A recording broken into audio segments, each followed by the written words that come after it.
Bueno, en este último trabajo, que es el número 3, tendríamos que responder 3 preguntas que nos dio el profesor, que son la matriz productiva de la experiencia en concreto que elegimos antes, y la matriz productiva era la agrícola.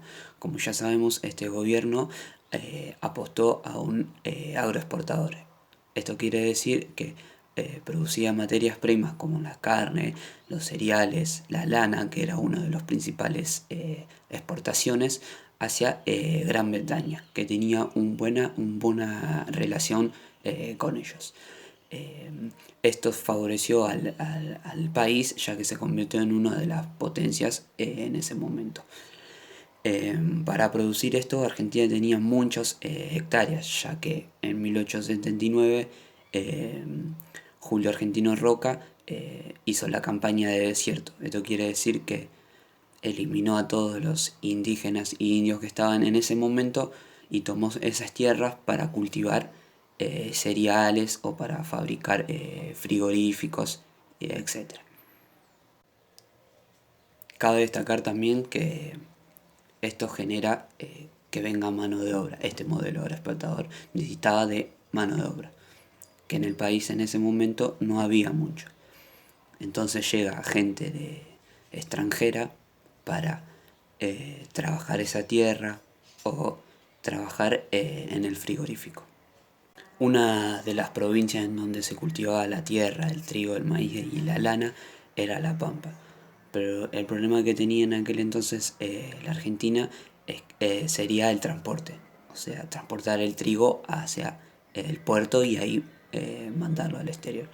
Por lo tanto, el presidente Julio Roca hizo vías del tren para conectar el campo al puerto.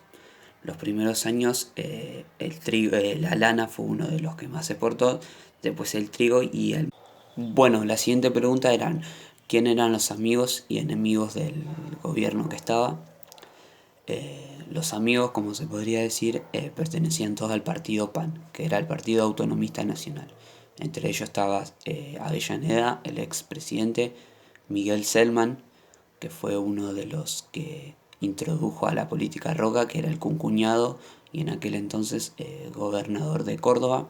Estaba Dardo Rocha, que era gobernador de Buenos Aires, y Pellegrino, que era el ministro de Guerra.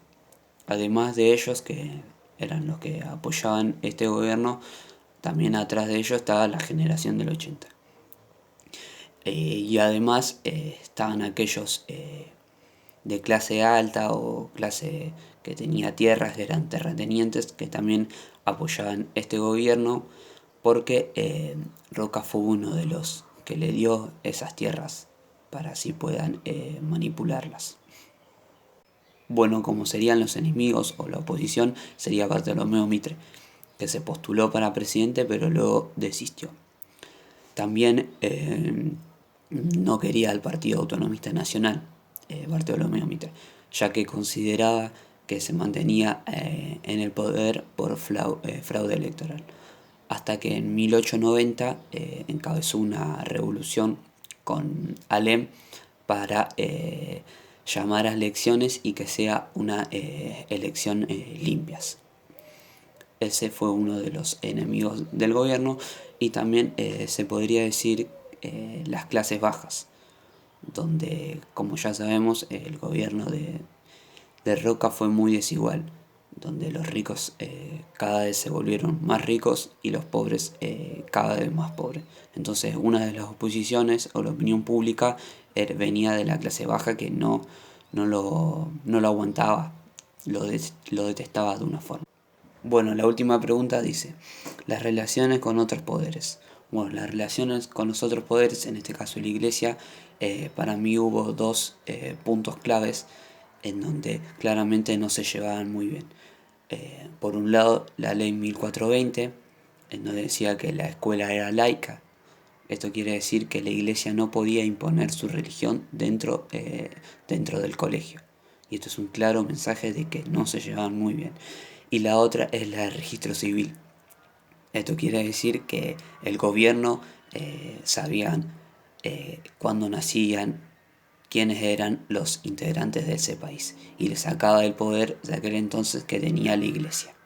Bueno, en cuanto a las relaciones internacionales, como podemos observar o ver en lo de la idea que plasmé anteriormente, es que como tenía una ideología o una idea agroexportador, tenía una buena relación con Gran Bretaña. Esto quiere decir que Gran Bretaña fue uno de los acreedores dentro del país.